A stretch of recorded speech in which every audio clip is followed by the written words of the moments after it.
I am sitting on this pristine beach in the Bahamas, my phone completely turned off watching the crystal clear waves crash against the shore. The sun is warming my skin in a way I have not felt in years. While most people would be getting ready for a wedding right now, I am here 3,000 miles away from what was supposed to be my sister Sarah's big day. I should feel guilty, but honestly, I feel more at peace than I have in months. Something tells me I made the right choice, even though I have no idea what chaos is unfolding back home without me. Before I tell you what happened next, please let me know where you are watching from in the comments below. Hit that like button and subscribe for more real-life stories that will make you think twice about family loyalty. Now let me take you back to where this all started, because what my family put me through will shock you. Sarah and I used to be inseparable. Growing up in a small town in Ohio, we were each other's best friends and biggest supporters. I was 3 years older, so naturally I became her protector from day one. When our parents struggled financially after Dad lost his factory job when I was 16, I stepped up without question. I took on 2 part-time jobs during high school, working at a local diner in the mornings before school and cleaning offices in the evenings. Every penny I earned went toward keeping our family afloat and making sure Sarah could focus on her studies. When Sarah got accepted to Ohio State University, our parents could not afford the tuition. Without hesitation, I used my college savings and took out loans to help pay for her education. I had planned to study physical therapy myself, but Sarah's dreams became more important than mine. I remember her crying in my arms the night she got her acceptance letter, worried she would have to turn it down. I promised her that would never happen, and I kept that promise. The sacrifice went deeper than money. I was dating David, my high school sweetheart, and we had plans to move in together after graduation. But between working multiple jobs and supporting Sarah, I barely had time to breathe, let alone maintain a relationship. David understood at first, but eventually the strain became too much. He needed someone who could be present, and I needed to be there for my family. We broke up during my senior year, and it broke my heart. But Sarah needed me, and that was all that mattered. For 4 years, I watched Sarah flourish at college, while I worked as a massage therapist at a local spa, saving every dollar I could. She graduated with honors and landed a great job at a marketing firm in Columbus. I was so proud of her success, knowing I had played a part in making it possible. Our bond felt unbreakable, built on years of sacrifice and mutual support. Then, Sarah met Travis, and everything began to change in ways I never saw coming. Travis was a 32-year-old corporate lawyer from a wealthy family in Dublin, an affluent suburb of Columbus. His father owned a successful law firm, and his mother, Patricia, came from old money. From the moment Sarah started dating him, I noticed subtle shifts in her personality. She began criticizing our family's modest lifestyle, making comments about how embarrassing our old furniture was when Travis came over for dinner. The first red flag came during a family barbecue when Travis made a snide comment about Dad's truck being vintage in a tone that clearly meant something else entirely. Sarah laughed along instead of defending our father, who had worked his entire life to provide for us. When I pulled her aside later, she brushed off my concerns, saying I was being too sensitive and that Travis was just sophisticated. Things escalated when Patricia started getting involved in their relationship. During their 6-month anniversary dinner, Patricia made pointed comments about how some careers require more education than others, while looking directly at me when I mentioned my work as a massage therapist. She spoke about the importance of maintaining certain standards and how professional circles valued appropriate qualifications. Sarah sat there silently nodding along with every passive-aggressive comment. I confronted Sarah about it the next day, telling her how hurt I felt that she did not stand up for me. Her response floored me. She said I needed to understand their perspective and maybe I should consider upgrading my situation if I wanted to fit in with Travis's family. When I reminded her that my situation had paid for her college education, she had the audacity to tell me not to hold that over her head. The breaking point came when I discovered that Sarah had been lying about my profession to Travis's family. At a dinner party, I overheard her telling Patricia's friends that I was a wellness consultant instead of a massage therapist. When I confronted her about it later, she said she was protecting me from their judgment, but it was clear she was protecting herself from embarrassment. Our first real fight happened that night. I told her I felt betrayed and unappreciated after everything I had done for her. Sarah responded by calling me dramatic and accusing me of being jealous of her success. She said I needed to get over the past and stop throwing my sacrifices in her face.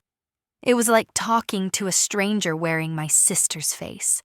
When Sarah announced their engagement 6 months later, she was already deep in wedding planning mode, with Patricia calling all the shots. They had set a budget of $80,000 for what Patricia described as an intimate celebration. The guest list was being curated to include only people who enhanced the family's image. I should have seen what was coming, but I was still naive enough to believe that blood meant something. The final blow came 3 months before the wedding, when Sarah called to inform me that I would not be in the bridal party. Patricia had convinced her that the wedding party needed to have visual cohesion and that I did not fit the aesthetic vision they had in mind. Sarah's college roommate Jessica and her new friend Amanda from Travis's social circle would be her bridesmaids instead. I was relegated to a regular guest sitting with the family section at the back of the venue. When I asked Sarah how she could do this to me after everything we had been through together, she sighed and said, "Marina, you need to understand for once that this is not about you. This is my day, and I need everything to be perfect." The word perfect stung because it implied that I was somehow flawed or inadequate. After years of putting her needs first, I was not even good enough to stand beside her on the most important day of her life. I knew I had to try one more time to reach my sister before she made the biggest mistake of her life. 3 weeks before the wedding, I drove to Sarah's apartment in Columbus, hoping we could have an honest conversation away from Patricia's influence. What I walked into was worse than I could have imagined. Sarah was having a final dress fitting in her living room, surrounded by Patricia, Jessica, and Amanda. The ivory silk gown was undeniably beautiful, but seeing her in it felt like watching a stranger play dress-up. Patricia was directing the seamstress with the authority of someone who was paying the bills, which she probably was. The other bridesmaids were gushing about how perfect everything looked, feeding into Sarah's obvious need for validation. When Patricia noticed me standing in the doorway, her smile turned cold. "Oh, Marina," she said with fake sweetness, "how nice of you to stop by. We are just putting the finishing touches on Sarah's special day." Then she turned to the seamstress and said loud enough for everyone to hear, "Some people just do not understand elegance, but that is why we have professionals." I waited for Sarah to defend me, to say something, anything that would show she still remembered who I was and what I meant to her. Instead, she looked at me in the mirror and said, "Marina, you have always been different. Maybe that is not such a bad thing, but this is not the time or place for your drama." Standing there in that room, surrounded by women who saw me as beneath them, I felt something break inside me. I thought about all the nights I had worked double shifts to pay for Sarah's textbooks. I remembered sleeping on the couch for 2 years so she could have the bigger bedroom when money was tight. I thought about David and the life I could have had if I had put myself first just once. "Different," I repeated, my voice shaking with anger I had been suppressing for months. "Sarah, I sacrificed my 20s for you. I worked 2 jobs so you could go to college. I gave up my own dreams, my own relationship, my own future, And this is how you repay me, by letting these people treat me like I am some kind of embarrassment." Patricia stepped forward with a satisfied smirk. "This is exactly why some people are not wedding material, Sarah. You cannot have this kind of negativity around your special day." Sarah looked at me with eyes I no longer recognized. "Marina, you are being selfish and dramatic, just like always. This is supposed to be about love and celebration, but you are making it about your feelings and your sacrifices. I never asked you to do those things for me." That last sentence hit me like a physical blow. She never asked me to do those things for her. 29 years old, and I was finally seeing my sister clearly for the first time. She was not the grateful little sister I had protected and provided for. She was someone who felt entitled to everything I had given her and resentful that I expected basic respect in return. I left without another word. When I got to my car, my hands were shaking so hard I could barely start the engine. My phone rang immediately. It was my mother, Linda, who had obviously gotten a panicked call from Sarah within minutes of my departure. "Marina, honey, what happened?" "Sarah is hysterical, saying you ruined her dress fitting and stormed out like a crazy person." I tried to explain what had actually happened, but Mom cut me off. "Listen, I know Patricia can be difficult, but you need to swallow your pride for one day. Sarah is getting married and families support each other during important times. You cannot let your hurt feelings ruin her wedding." Even my own mother was choosing Sarah's happiness over my dignity. I realized that my entire family had gotten so used to me being the responsible one, the one who sacrificed, the one who kept the peace, that they could not even see how badly I was being treated. In their minds, I was supposed to accept disrespect gracefully because that was what I had always done. That night, I made a decision that surprised even myself. I went online and booked a week-long trip to a luxury resort in the Bahamas using money I had been saving for a house down payment. I specifically chose a place that advertised digital detox packages with limited cell phone service and no Wi-Fi in the rooms. I wanted to disappear completely. I called my boss at the spa the next morning and told Grace, the receptionist, that I had a family emergency and needed to take a week off immediately. I had never taken vacation time in 3 years, so she approved it without question. I left a vague note for my roommate Kelly, saying I would be gone for a week and not to worry, but I did not tell her where I was going. The most liberating part was not telling anyone in my family about my plans. For the first time in my adult life, I was putting myself first, without asking permission or explaining my choices to anyone. I packed my bags, drove to the airport, and boarded a plane to Nassau, without looking back.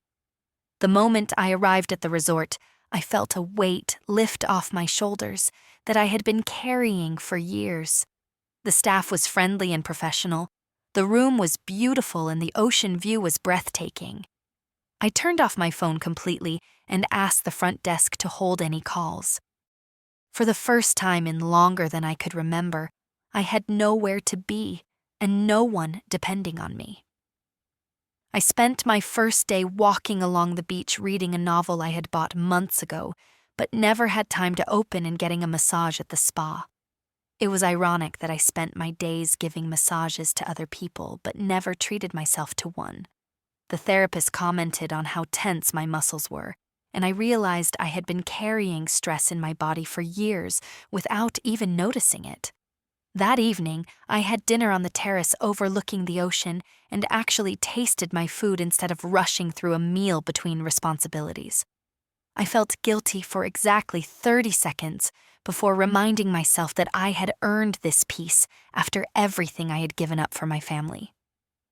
For the first time in my adult life, I was completely blissfully alone with my thoughts. While I was discovering what real relaxation felt like, my sister's perfect wedding was falling apart in spectacular fashion. According to the voicemails, I would eventually listen to the disaster began the night before the ceremony, when Sarah discovered Travis in bed with Amanda, her maid of honor, and supposed friend. Jessica, the other bridesmaid, was the one who found them together in Travis's hotel room during what was supposed to be a quiet bachelor party gathering. Travis had been drinking heavily and apparently decided that his last night of freedom meant he could do whatever he wanted without consequences. Amanda, who had been competing with Sarah for Travis's attention since the engagement began, finally got what she had been after all along. Jessica immediately told Sarah what she had witnessed, unable to keep such a massive betrayal secret even for one night. Sarah confronted Amanda first, hoping it was some kind of misunderstanding or jealous lie. But Amanda broke down and confessed everything through tears, revealing that the affair had been going on for 6 months. She claimed she was in love with Travis and had been waiting for him to call off the wedding so they could be together. When Sarah confronted Travis in his hotel room, he initially tried to deny everything despite being caught red-handed. Then he attempted to minimize it, calling it a meaningless mistake brought on by bachelor party stress. When that did not work, he actually had the nerve to blame Sarah for putting too much pressure on him with her wedding demands and her family's financial expectations. The wedding venue was already decorated with $80,000 worth of flowers, lighting, and linens. The caterer had prepared food for 200 guests. The photographer, band, and all the vendors were expecting payment, regardless of whether the ceremony actually took place. Patricia tried desperately to convince Sarah to postpone, rather than cancel, thinking this could all be smoothed over with time and money. But Sarah, for the first time in months, showed a backbone. She refused to marry a man who had betrayed her with someone she trusted, no matter how much money had already been spent or how embarrassed she felt. She threw her engagement ring at Travis in the hotel lobby, creating a scene that quickly became the talk of their social circle. Meanwhile, my family was starting to panic about my absence. Mom called my phone repeatedly, getting nothing but my voicemail message. When they realized I was not just avoiding them, but actually unreachable, the anxiety escalated quickly. Dad tried calling my workplace, but Grace could only tell them I had taken emergency leave and had not specified when I would return. Kelly, my roommate, admitted under pressure that I had left with a suitcase and seemed determined, but would not say where I was going. She mentioned that I had seemed upset about something family-related, but respected my privacy enough not to share details about our conversations. As the reality of Travis's betrayal sank in, Sarah began asking for me repeatedly. For the first time in months, she realized that I was the person she always turned to when things went wrong. I was the one who helped her through her college breakups, her job stress, and every crisis she had faced as an adult. But now, when she needed me most, I was nowhere to be found. Patricia suggested hiring a private investigator to track me down, which shows how desperate the situation had become. Linda was calling hospitals and police stations, worried that something terrible had happened to me. They could not understand that I had simply chosen to disappear because that was so unlike the Marina. They knew the one who was always available and always ready to fix other people's problems. The morning of the wedding was pure chaos. Guests began arriving at the venue only to be told by confused family members that the ceremony was postponed indefinitely. Travis's groomsmen were trying to convince him to apologize publicly and attempt to salvage the situation, but Sarah was not interested in their damage control efforts. The confrontation between Patricia and my mother became public when Patricia suggested that our family's lack of proper values had somehow influenced Travis's poor judgment. She implied that if Sarah had come from a better background, Travis would have had more respect for the institution of marriage. This triggered Dad's protective instincts, and soon the two families were having a screaming match in front of bewildered wedding guests. Uncle Mike, my father's brother, actually got into a physical altercation with Travis's brother when he made a comment about keeping this quiet to protect Travis's reputation. The police were almost called to break up the fight, and somehow a local news stringer picked up the story about a wedding day brawl at one of the city's most exclusive venues. In the midst of all this public humiliation and family drama, Sarah finally understood what she had lost. Sitting alone in her wedding dress, she found an old photo album I had made for her 16th birthday. Every page documented my sacrifices over the years, pictures of me in my work uniforms missing prom, because I was working, declining my own scholarship acceptance, because the family needed my income breaking up with David, because I did not have time for a relationship. Looking through those pictures, Sarah realized that I had never had a real young adulthood because I was too busy ensuring she could have hers. While she was enjoying college parties and spring break trips, I was working overtime to pay for her textbooks and rent. While she was dating freely and exploring her options, I was giving up my own romantic happiness to support her dreams. Mom finally admitted what she had been afraid to say for months. Marina was right about Travis from the beginning. I just wanted you to be financially secure, so I ignored the red flags. But Marina saw who he really was, because she was not blinded by his money. For the first time since the engagement began, my family realized that I had not been difficult or jealous. I had been protective and perceptive, trying to save Sarah from a man who was never worthy of her. But instead of listening to my concerns, they had dismissed me as dramatic and unsupportive. Now they were facing the consequences of ignoring the person who had always looked out for their best interests. On the 7th day of my vacation, I felt completely transformed. My skin was glowing from the sun, and relaxation, my mind was clear for the first time in years, and I had gotten more sleep than I had in months. I had read 3 novels, taken long walks on the beach, tried paddleboarding, and actually enjoyed conversations with strangers without worrying about anyone else's needs or schedules. I decided to check my phone before checkout, knowing I would have to return to reality eventually. When I turned it on the screen, immediately exploded with notifications. 47 missed calls, 23 voicemails, and countless text messages. My heart started racing as I scrolled through the names Mom, Dad, Sarah, even numbers I did not recognize. I listened to the voicemails in chronological order, watching the progression from anger to panic, to desperation, to genuine remorse. The first few were typical family guilt trips about abandoning Sarah during her important time. But as the messages continued, the tone changed dramatically. Mom's voice was shaky in later messages as she explained about Travis's affair and the wedding cancellation. Dad's usually calm demeanor cracked as he admitted they had been wrong about everything. But it was Sarah's final voicemail that stopped me cold.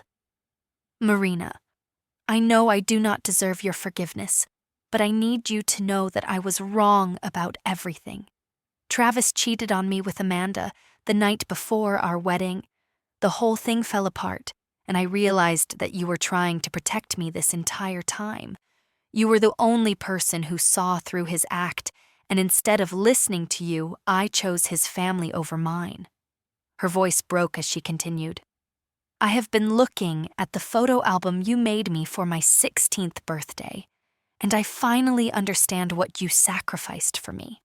You gave up your college plans, your relationship with David, your entire 20s, so I could have opportunities you never got.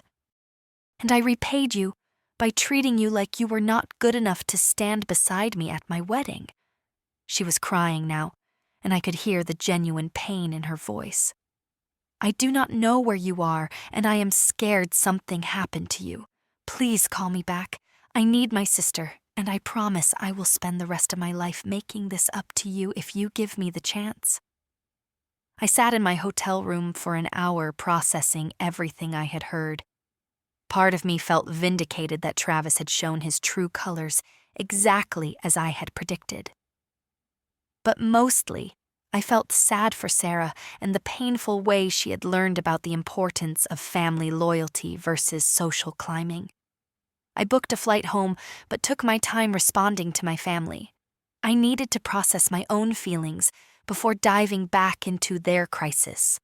This time, I was going to set boundaries and protect my own emotional well-being while deciding how much support I was willing to offer.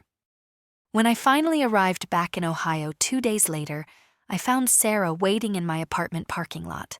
She looked like she had aged years in the past week. She had lost weight, her eyes were red from crying, and she was wearing sweatpants and an old college t-shirt instead of her usual carefully coordinated outfits. The moment she saw me, she broke down completely. "Marina, I am so sorry. I became someone I hate, and I lost the only person who truly loves me unconditionally. You were right about Travis, about his family, about everything, and I chose them over you." I let her cry for a few minutes before responding. "Sarah, I am not angry anymore. That week away helped me realize that I needed boundaries regardless of what happened with your wedding. But I need to see real change from you, not just apologies when your life falls apart." She nodded frantically. "I have been going to therapy twice a week since the wedding disaster. I am learning about people-pleasing behaviors and why I was so desperate for Patricia's approval that I threw away my relationship with you. I know I have a lot of work to do on myself." Over the next few months, Sarah proved her commitment to change through actions rather than words. She moved back home with our parents temporarily to save money and pay me back every dollar I had spent on her college education. She had kept detailed records, and the total came to over $30,000 when factoring in interest and inflation. The money allowed me to restart my house fund and finally pursue the physical therapy degree I had always wanted. I enrolled in a program that would let me continue working part-time while earning my certification. For the first time in my adult life, I was investing in my own future instead of someone else's. Sarah also took responsibility for repairing relationships with our extended family. She called Uncle Mike personally to apologize for Patricia's disrespectful comments about our family values. She explained to our cousins and relatives why I had been absent from the wedding and made it clear that my decision was justified given how I had been treated. Most importantly, she established boundaries with Patricia and Travis's social circle. When Patricia called to apologize weeks after the wedding disaster, clearly coached by someone who understood the legal implications of their public humiliation, Sarah declined to take the call. She told me later that she was done trying to prove herself to people who would never see her as an equal. Our weekly coffee meetings became a safe space for honest conversation. Sarah shared insights from her therapy sessions about how her fear of not being enough had made her vulnerable to manipulative people like Travis and his mother. She began to understand that genuine love and acceptance did not require her to change or hide parts of herself or her family. I appreciated her efforts, but I maintained emotional boundaries that protected my well-being. I was supportive without being responsible for her healing process. This was her work to do, and I was no longer going to sacrifice my own needs to manage her emotions. 6 months later, our relationship was stronger than it had ever been built on mutual respect rather than one-sided sacrifice. Sarah had learned to value authenticity over appearances, and I had learned that loving someone did not require losing yourself in the process. I also started dating again, something I had not done seriously since David. I met Alex at a continuing education workshop for healthcare professionals, and he appreciated my dedication to both my career and my family, without expecting me to diminish myself for anyone else's comfort.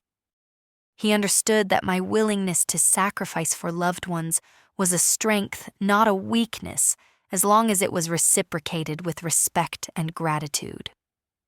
Looking back on that week in the Bahamas, I realized it was not just a vacation, but a transformation.